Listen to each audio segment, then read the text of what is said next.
Kalau kita berpuasa, yang terasa di waktu siang Ramadan tuh haus tak Pak? Haus. Saking hausnya Bapak Ibu, keluar kita dari jalan teratai ini ya, payah kita membedakan yang mana tabung gas 3 kilo, yang mana kelapa muda Pak. Hampir mirip rasanya tuh Pak. Mirip tuh. Orang jual tabung gas 3 kilo, awak rasangko juga ngeluar jualan kelapa muda. Apa sebabnya? Karena haus. Allah uji sabar. Bismillahirrahmanirrahim. Assalamualaikum warahmatullahi wabarakatuh.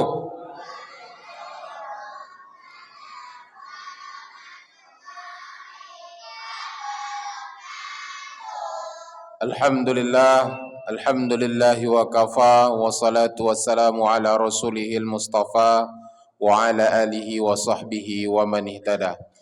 Asyhadu an la ilaha illallah wahdahu la syarika lah wa asyhadu anna Muhammadan abduhu wa rasuluhu la nabiyya ba'dah. Allahumma salli wa sallim wa barik ala Muhammad wa ala alihi wa ashabihi ajma'in. Rabbi israh li sadri wa yassir li amri wa hlul 'uqdatam min lisani yafqahu qawli. Raditu billahi rabba wa bil islam madina wa bi Muhammadin nabiyya wa rasulah. Bapak Ibu, apa kabar? Sehat? Alhamdulillah. Yang sama-sama kita hormati Ketua Masjid Paripurna Al-Ihsan beserta jajaran pengurusnya, yang sama-sama kita hormati alim ulama, cerdik pandai, tokoh masyarakat, bapak-bapak, ibu-ibu, para remaja, remaji, anak-anak kami, yang besar tak dapat saya sebutkan gelar, yang kecil tak dapat saya sebutkan nama. InsyaAllah kita malam hari ini dimuliakan oleh Allah Subhanahu wa ta'ala. Amin ya rabbal alamin. Bersyukur kita kepada Allah dengan melafazkan alhamdulillahi rabbil alamin. Pada penghujung bulan Sya'ban ini Allah masih berikan kita kesehatan, Allah masih berikan kita nikmat, Allah masih ringankan kaki kita, Allah masih mudahkan ayunan tangan kita menuju ke rumah Allah Subhanahu wa ta'ala dalam rangka beribadah kita kepada Allah. Mudah-mudahan ibadah kita pada malam hari ini diterima oleh Allah Subhanahu wa ta'ala dan Allah sampaikan kita pada bulan suci Ramadan. Amin ya rabbal alamin. Bersalawat kita kepada baginda Nabi besar Muhammad sallallahu alaihi wasallam dengan melafazkan Allahumma salli ala Sayyidina Muhammad wa ala ali Sayyidina Muhammad. Bapak Ibu yang saya hormati, ini adalah malam yang pertama saya masuk ke Masjid Paripurna Al-Ihsan. Kalau tadi kata Pak Imam mendadak menelpon saya 30 menit sebelum acara, belum mendadak lagi Pak Imam. Apa sebab? Ada yang 10 menit mau acara Pak. Itu waktu subuh. Pas saya dah siap-siap mau ke masjid, tahu-tahu berbunyi HP. Ustadz bisa ngisi kajian subuh di tempat kami? Insya Allah bisa. Karena ustadznya harus siap kapan dipanggil Bapak Ibu. Tidak dokter, tidak bidan, tidak yang lain, ustadz pun harus siap. Apalagi malam hari ini, statusnya saya ini kalau saya bincang-bincang dengan Pak Imam tadi, pemain cadangan pengganti cadangan Pak. Jadilah jauh cadangan itu kan. Jadi kalau tak sesuai dengan selera mohon maaf. Namanya aja 30 menit kita ditembak untuk mengisi. Tapi mudah-mudahan berkenan di hati Bapak Ibu. Amin ya rabbal alamin. Nama saya Pak sesuai yang dibacakan Pak Imam tadi, Maidia Sukma. Memang kalau dilihat dari nama memang seperti perempuan sedikit Pak. Karena pakai Sukma di belakang inilah. Untung tak ditambah Wati belakang kan. Ditambah Wati dah mirip kali kayak perempuan. Tapi alhamdulillah masih laki-laki Bapak Ibu. Ramadan tahun yang lalu saya pernah di salah satu masjid yang sudah diatur oleh lembaga dakwah untuk datang mengisi tausiah bulan Ramadan tahun yang lalu. Saya sudah lihat jadwal Pak. Sudah lihat jadwal. Dari rumah saya dah tengok, oh ya masjidnya itu. Saya pun pergi berangkat dari rumah, tiba di depan pintu masjid, di stop sama pengurus. Kata pengurus, Ustadz, maaf Ustadz, penceramah kami hari ini itu Ustazah Media Sukma Ustadz. Itu penceramahnya Ustazah Media Sukma. Saya tengok di papan, ternyata tulisannya benar Bapak Ibu. Penceramahnya Ustazah Media Sukma. Saya bukalah dompet, ini Pak, masih Ustadz dia nih orangnya. Ini dia KTP saya, masih laki-laki. Oh jadi Ustadz, iya saya. Jadi Bapak Ibu, wajar orang terkadang silap ketika melihat aslinya, oh ternyata Ustadz dia. Jadi mudah-mudahan Bapak Ibu, pertemuan kita pada malam hari ini mendatangkan keberkahan dari Allah Subhanahu wa taala. Amin ya rabbal alamin. Bapak Ibu yang dirahmati dan dimuliakan oleh Allah Subhanahu wa taala. Kalau kita lihat dalam kitab-kitab sirah nabawiyah, karena dalam kehidupan kita ini Bapak Ibu, sebagai tauladan kita adalah Rasulullah sallallahu alaihi wasallam. Laqad kana lakum fi Rasulillahi uswatun hasanah. Tauladan yang baik dalam kehidupan kita adalah baginda Rasulullah sallallahu alaihi wasallam. Kalau kita lihat dalam kitab-kitab sirah nabawiyah, itu ada ketika Rasulullah sallallahu alaihi wasallam dilahirkan. Abu Lahab itu kan pamannya Nabi, Pak. Paman Nabi. Abu Lahab itu adalah pamannya Rasulullah sallallahu alaihi wasallam. Apa kata Rasulullah? Abu Lahab itu setiap hari Senin dia diberikan keringanan azab oleh Allah Subhanahu wa taala. Apa sebabnya setiap hari Senin ya Rasulullah, kata sahabat? Abu Lahab itu diberikan keringanan azab karena Abu Lahab itu ketika Rasulullah lahir itu dia bergembira atas kelahiran Rasulullah sallallahu alaihi wasallam. Apa contohnya bergembiranya Abu Lahab itu, Pak? Dia membebaskan seorang budak yang bernama Suwaibah. Jadi dibebaskannya budaknya bernama Suwaibah. Jadi karena dia gembira, maka Allah berikan keringanan. Jadi kalau kita mendengar disebutkan nama Rasulullah sallallahu alaihi wasallam, maka salah satu bukti kita bergembira, kita bersalawat untuk beliau. Bapak Ibu yang dirahmati dan dimuliakan oleh Allah, yang saya sampaikan pada kesempatan kali ini bukan itunya, bukan tentang sejarah kelahirannya. Tetapi Bapak Ibu, saya pernah baca tentang kitab-kitab tarikh tadi, Sirah Nabawiyah, salah satunya Nurul Yakin. Di sana dijelaskan Bapak Ibu, Rasulullah sallallahu alaihi wasallam itu ketika beliau berusia lebih kurang 12 tahun. Apa sebabnya? Karena di dalam kitab itu dijelaskan Bapak Ibu, ketika Rasulullah sallallahu alaihi wasallam menggembala domba. Jadi 12 tahun sampai 17 itu pekerjaan Rasulullah itu menggembala domba. Jadi ketika usianya 12 tahun, ada satu kebiasaan orang-orang Quraisy itu Bapak Ibu, setiap tahunnya mereka membuat acara pesta besar. Pesta besarnya itu adalah menyembah berhala. Jadi orang-orang itu menyembah Lata, Uzza, Manat, Hubal dan lain sebagainya. Di kota Mekah. Jadi Rasulullah Shallallahu Alaihi Wasallam saat itu berusia 12 tahun. Rasulullah itu pingin mengikuti acara itu, Pak. Itu hasrat manusianya, Bapak Ibu. Hasrat manusianya. Jadi Rasulullah ingin mengikuti dan melihat apa kegiatan orang-orang Quraisy ini ketika dia menyembah berhala. Bapak Ibu yang dirahmati dan dimuliakan oleh Allah. Dalam kitab itu dijelaskan bahwa Rasulullah menitipkan gembalaannya dengan sahabatnya. Berarti saat itu beliau berusia 12 sampai 17 tahun. Ketika Rasulullah sallallahu alaihi wasallam menitipkan gembalanya, lalu malam harinya beliau berangkat sampai di tepi kota Mekah. Setelah sampai di tepi kota Mekah itu apa yang terjadi Bapak Ibu? Rasulullah terlalu lelah, capek dia Pak. Capek dia dalam perjalanan menuju ke kota Mekah ni, tiba di sudut kota Mekah tu beliau lelah, istirahat.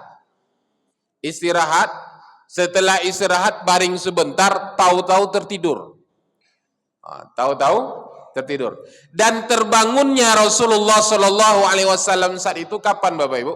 Terbangunnya Rasulullah saat itu adalah ketika matahari mulai memanas di wajah Rasulullah Sallallahu Alaihi Wasallam. Artinya apa? Antara sekitar jam 8 sampai jam 9, Pak.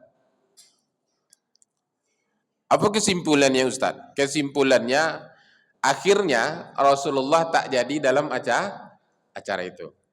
Kira-kira siapa yang menolong Rasulullah, Bapak Ibu? Allah. Itu dia.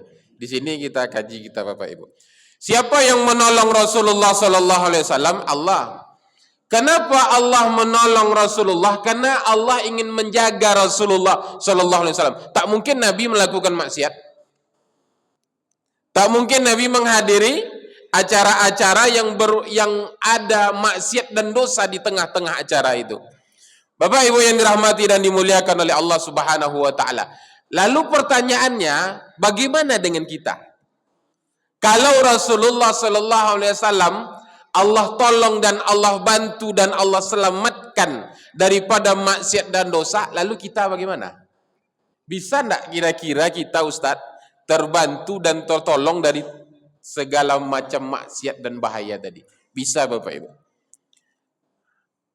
Apa kata Allah? Silakan Bapak Ibu buka Al-Baqarah ayat 153. Saya yakin Bapak Ibu hafal lah. Apa kata Allah Subhanahu wa taala? Ya ayyuhallazina amanusta'inu bis-sabri was-salah. Innallaha ma'as-sabirin.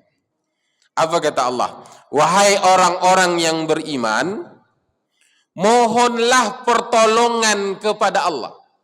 Jadi kita minta tolong pada Allah nih, supaya apa Bapak Ibu? Supaya Allah selamatkan kita dari bentuk-bentuk macam maksiat dalam hidup ini. Maka kita minta kepada Allah. Apa kata Allah? Caranya dua. Ya kan? Kalau kalian mau kutolong kata Allah, caranya dua. Apa caranya? Bis-sabri was salat. Sabar dan salat. Innallaha ma'as-sabirin. Bapak Ibu yang dirahmati dan dimuliakan oleh Allah. Pertama Pak, sabar. Bapak Ibu yang dirahmati dan dimuliakan oleh Allah. Apa kata Allah? Innallaha ma'as-sabirin. Allah itu bersama orang-orang yang sabar. Bapak Ibu yang dirahmati dan dimuliakan oleh Allah. Saya misalnya dekat dengan Pak Imam kita. Dekat. Karena dekat, di saat sesuatu saya membutuhkan pertolongan, pasti beliau mau nolong saya, Pak. Apa sebabnya? Karena dekat. Begitu juga kalau kita dengan Allah, Pak. Jadi kuncinya supaya kita dekat dengan Allah adalah sabar. Bapak Ibu yang dirahmati dan dimuliakan oleh Allah Subhanahu wa taala. Rasulullah itu sabarnya bagaimana lagi, Pak? Luar biasa. Apa sabarnya Rasulullah sallallahu alaihi wasallam ketika berusia 2 bulan dalam kandungan dah tak ada ayah. 6 tahun tak ada lagi ibu. 8 tahun tak ada lagi datuk. Cobaan yang luar biasa yang diberikan Allah kepada Rasulullah sallallahu alaihi wasallam. Dibesarkan di tengah-tengah lingkungan, disusui oleh seorang wanita bernama Halimah Sa'diyah, dibawa ke Yasrib. Rasulullah tinggal dibesarkan ke Yasrib sampai usia 6 tahun. Ketika Rasulullah berdakwah ke Yasrib, tahu-tahu Bapak Ibu yang dirahmati dan dimuliakan oleh Allah, dilempari Rasulullah sallallahu alaihi wasallam. Itu sabarnya bagaimana Bapak Ibu? Jadi para nabi dan para rasul itu Bapak Ibu, kesabarannya diuji oleh Allah Subhanahu wa taala. Kalaulah dia tak sabar, maka tak sampai risalah ini pada kita. Bapak Ibu yang dirahmati dan dimuliakan oleh Allah Subhanahu wa taala. Nabi Nuh alaihi salam, kita tahu kan Bapak Ibu cerita Nabi Nuh, bagaimana kesabaran Nabi Nuh alaihi salam itu diuji oleh Allah Subhanahu wa taala. Apa bukti diujinya Nabi Nuh alaihissalam oleh Allah Subhanahu wa taala? Coba lihat Bapak Ibu. 950 tahun beliau berdakwah, berapa umatnya, Pak? 80, Pak. 80. Rasul Nabi Nuh alaihissalam berdakwah 950 tahun, umatnya cuma 80 orang. Saya nih Bapak Ibu, ini selama saya ceramah ngisi kajian ini termasuk ramai nih Bapak Ibu. Nggak tahu lah, mungkin kena penutupan mungkin Pak ya. Tapi kok paling ramai tuh Pak. Kira-kira Ustadz, kalau seandainya ngisi kajian ceramahnya 10 orang, sanggup ndak Ustadz ngisi? Paling lama sebulan ya Pak, besok tak datang saya lagi. Ya kan? Apa sebab yang ngisi cuma 10 orang ya? Udah apa namanya, udah keras urat leher kita berceramah, yang datang cuma 10 orang, tak mau tuh datang. Nabi Nuh alaihissalam Bapak Ibu, tak sebulan, tak 2 bulan, 950 tahun. Allah berikan dia umat cuma 80 orang. Bagaimana kesabaran Nabi Nuh alaihissalam itu? Luar biasa kesabarannya. Jadi kalau orang bilang, bagaimana kunci batas kesabaran manusia itu Ustaz? Kunci batas kesabaran manusia itu, kalau mau ngukur dari Nabi Nuh alaihissalam, 950 tahun lamanya. Baru kita minta pada Allah. Ini kita kan tidak Bapak Ibu. Baru sehari Allah uji dah minta. Ya Allah, nak tahan saya lagi nih ya Allah. Nah, nasib lagi nih ya Allah. Tak tahan dengan keadaan seperti ini lagi ya Allah. Kita nih.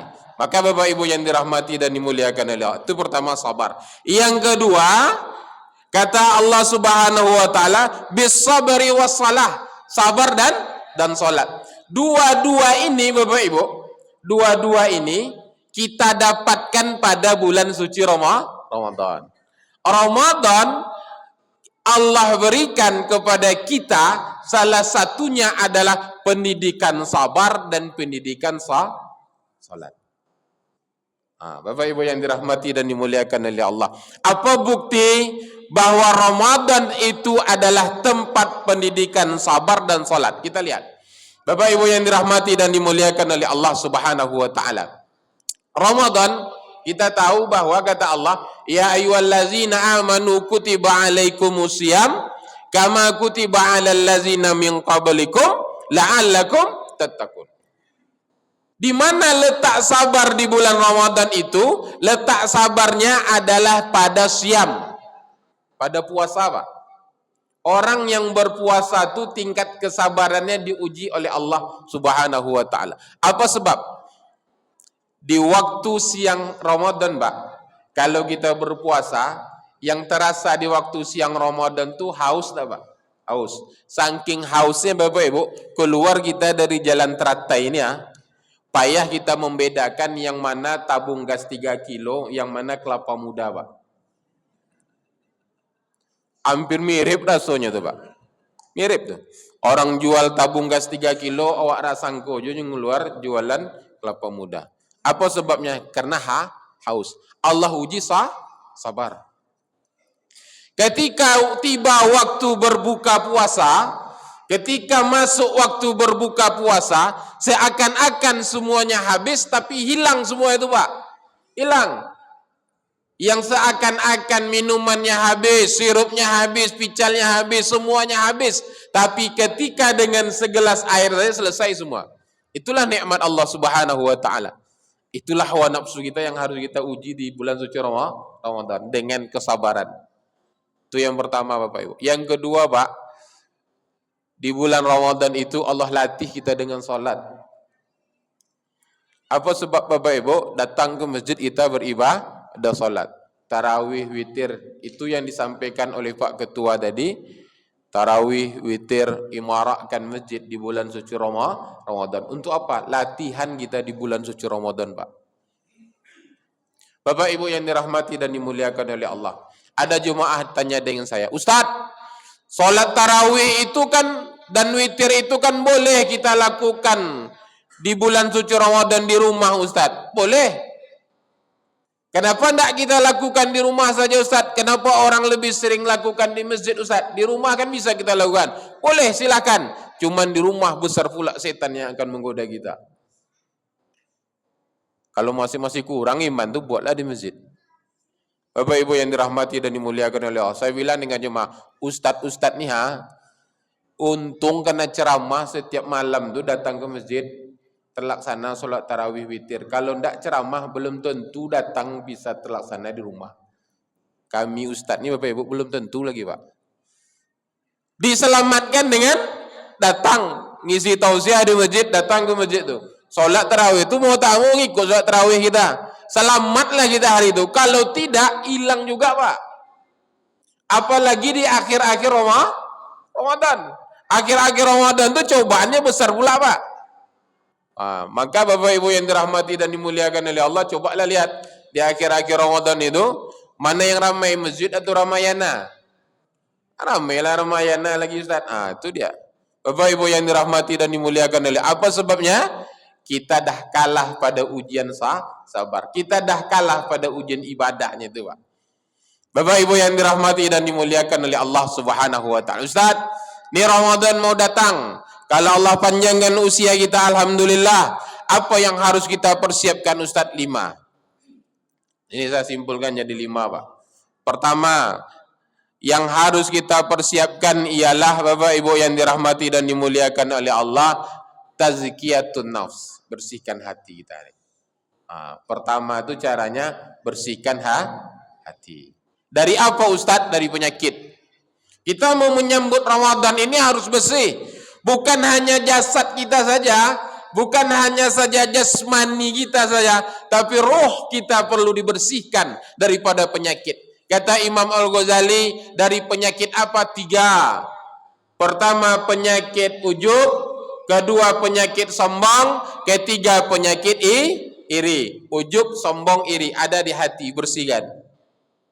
Dengan apa membersihkannya Ustaz? Dengan mahabbah kepada Allah Subhanahu wa taala, menambahkan rasa cinta kita kepada Allah. Dengan apa rasa cinta itu Ustaz? 2. Mahabbatullah, mencintai Allah dan menutup cinta kita dengan yang lain.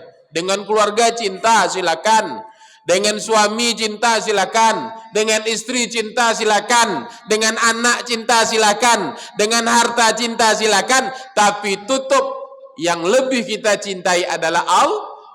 Yang kedua, kata Imam Al-Ghazali, cara menambahkan rasa cinta itu adalah mahabbatu yumuhibullah, mencintai Allah dan mencintai apa yang Allah cintai. Ini yang susah Pak, mencintai Allah dan mencintai apa yang Allah cintai. Anak-anak kita nih Pak, tanya dia, apa yang kamu sukai hobinya? Pasti dia bilang bola kaki. Laki-laki rata-rata suka bola kaki Pak. Tanya sama dia, pemain bola kaki yang dia gemari siapa?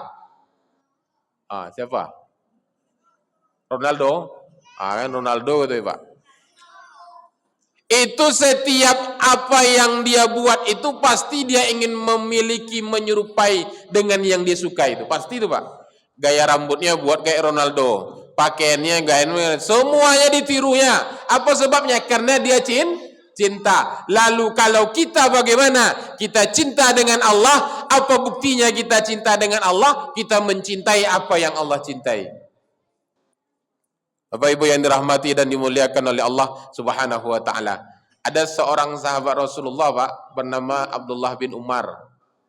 Abdullah bin Umar ini Pak, beliau ini adalah seorang sahabat yang paling mirip dengan Rasulullah.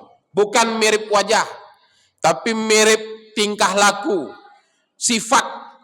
Duduknya seperti Rasulullah, berjalannya seperti Rasulullah. Jadi ketika Rasulullah Shallallahu Alaihi Wasallam meninggal, sudah wafat, sahabat ketika dia rindu dengan Rasulullah Pak, dia lihat Abdullah bin Umar. Kenapa? Karena mirip, tingkah lakunya mirip. Kalau dia rindu dengan Rasulullah, tengoklah Abdullah bin Umar. Terlepas rindu itu Pak.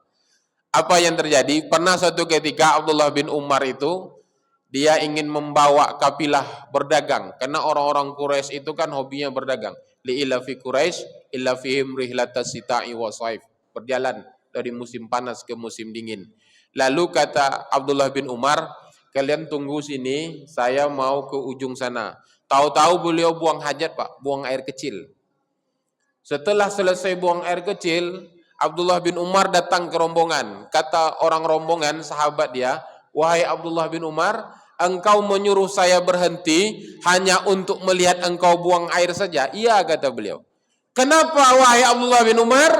Kata beliau, dulu ketika saya berjalan dengan Rasulullah Sallallahu Alaihi Wasallam, saya pernah melihat Rasulullah pernah buang air kecil di sana. Jadi saya ingin meniru apa yang dilakukan oleh Rasulullah. Apa sebab, Pak? Karena cinta. Kalaulah dengan makhluk kita cintanya seperti itu, apalagi dengan Allah. Mudah kaki ini melangkah ke masjid, Pak. Mudah kita datang, mudah kita menghidupkan Ramadan. Apa sebabnya? Karena hati sudah bersih. Kedua, Bapak Ibu, perbaiki hubungan dengan Allah. Hablum minallah. Dengan apa, Bapak Ibu? Dengan banyak-banyak minta ampun kepada Allah. Banyak-banyak istighfar. Habis salat, apa yang kita bilang? Astaghfirullahalazim, allazi la ilaha illa wal hayyul qayyum wa atubu ilaih. Banyak minta ampun. Apa sebabnya setelah salat, Ustaz? Assalamualaikum warahmatullah. Assalamualaikum warahmatullah. Habis itu baca istighfar, astaghfirullahalazim, astaghfirullahalazim, astaghfirullahalazim. Apa sebab? Padahal kita baru selesai menghadap Allah, kita baru selesai berkomunikasi kepada Allah, kita baru selesai minta kepada Allah. Kenapa selesai salat berminta ampun? Karena dalam solat seringlah lalai. Apa contohnya, Pak? Sesuatu yang lupa bisa ingat ketika di waktu solat. Contoh nih, mau pergi pakai motor, lupa naruh kunci, dah dicari kemana-mana, ndak jumpa-jumpa. Pergilah jalan kaki ke Masjid Al-Ihsan. Tiba di masjid, maghrib pun sudah, orang pun sudah mulai solat maghrib, solat lagi kita, Allahu Akbar. Sedang solat tu ingat di mana letak kunci tu, Pak. Pernah tak terjadi, Bu? Nah, itulah lalai kita kan. Maka selesai solat banyak minta ampun, perbaiki hubungan dengan Allah. Itu kedua. Ketiga, hablum minan nas, perbaiki hubungan kita dengan manusia. Banyak kita salah dengan manusia. Seorang istri tak akan diterima puasanya sebelum minta ampun, minta maaf pada suami. Seorang anak tak akan bisa diterima puasanya sebelum minta maaf kepada orang tuanya. Seorang saudara tetangga tak akan diterima puasanya sebelum meminta maaf dengan tetangganya. Maka kata Rasulullah SAW, ada yang penting dalam hidup ini. Apa dia? Dua. Al-imanu billah, berimanlah kalian kepada Allah. Hablum minallah. Dan yang kedua adalah an-nafu lil muslimin, beri bantu saudaramu kaum muslimin. Dua nih, Pak. Satu hubungan dengan Allah, satu hubungan dengan manusia. Nanti di akhir majelis, Pak, kita sama-sama maafan. Agar apa? Agar Allah terima puasa kita. Bapak Ibu yang dirahmati dan dimuliakan oleh Allah, saya pernah terfikir, Bapak Ibu, apa sebabnya orang-orang kampung, orang-orang kampar, ada orang kampar juga, Pak. Orang kampar itu, Ibu, orang kampar itu setiap kali meninggal pasti dibawa jenazah itu ke kampung. Saya pernah berpikir, Pak, guru-guru ngaji kami dulu banyak orang kampar, setiap kali meninggal bawa ke kampung. Setiap kali meninggal bawa ke kampung. Sekarang barulah saya terasa, Pak. Apa sebab? Karena istri saya orang kampar, meninggal emaknya dibawa ke kampung. Setelah itu baru saya terpikir, apa penyebabnya? Ternyata orang dulu tak mau keluarganya, anaknya, cucunya putus hubungan dengan keluarga di kampung. Apa sebabnya? Sehingga ketika sekali kita bertakziah, berziarah ke pusara orang tua kita tuh, otomatis datang pula bersilaturahim dengan keluarganya, dengan adiknya, dengan omnya, dengan atuknya, dengan neneknya, semuanya sampai. Itulah makanya orang-orang dulu diantar jenazah kampung untuk apa? Agar hubungan keluarga kau tak putus nanti dengan sanak, dengan keluarga saya. Begitulah orang dulu dalam mengajarkan, Pak. Maka kita sekarang yang hidup nih, Bapak Ibu yang dirahmati dan dimuliakan oleh Allah, jalin hubungan kita dengan tetangga kita. Untuk apa? Agar puasa kita diterima oleh Allah Subhanahu wa ta'ala. Yang keempat, persiapkan fisik. Wah, ini jasmani kita nih Pak. Apa sebab? Puasa Ramadan ini puasa ibadah yang menggunakan fisik kita. Fisiknya harus dijaga, kesehatan. Apa sebabnya? Karena kata Imam Ali bin Abi Thalib, rahatul jasmi fi qillati ta'am. Ketenangan suatu badan tergantung bagaimana kalian makan. Maka puasa ini untuk menenangkan fisik kita, Pak. Puasa ini untuk menyehatkan fisik kita. Maka orang-orang yang dapat penyakit kolesterol darah, diabetes, kemudian asam lambung, asam urat, insya Allah bulan puasa tak bangkit tuh, Pak. Kalau dia betul-betul melaksanakan ibadah puasa. Apa sebabnya? Semuanya turun. Begitulah keberkahan yang Allah berikan di bulan suci Ramadan. Terakhir, persiapkan harta kita. Untuk apa? Untuk beramal kita dengan Allah Subhanahu wa taala, karena janji Allah 10 malam terakhir, inna anzalnahu fi Lailatul Qadar. Ada satu malam yang Allah berikan keistimewaan, yang ketika kita beribadah pada malam itu sama beribadah selama 1000 bulan lamanya. 1000 bulan. 83 tahun. Begitulah Bapak Ibu yang dirahmati dan dimuliakan oleh Allah, 5 persiapan kita persiapkan menyambut bulan suci Ramadan. Mudah-mudahan Allah sampaikan usia kita dan Allah jadikan keberkahan Ramadan pada tahun ini menjadi keberkahan dalam hidup kita. Untuk memotivasi ibadah kita, apa yang kita lakukan Ustaz? Motivasilah dengan cara, mana tahu ini adalah Ramadan terakhir bagi kita. Semangat kita ibadah. Mana tahu nih pula Ramadan terakhir bagi kita. Tak ada jaminan untuk bertemu dengan Ramadan tahun depan. Mudah-mudahan Allah sampaikan usia kita bisa beribadah di bulan suci Ramadan. Amin ya rabbal alamin. Terima kasih atas segala kesempatan. Mohon maaf atas segala kekurangan. Assalamualaikum warahmatullahi wabarakatuh.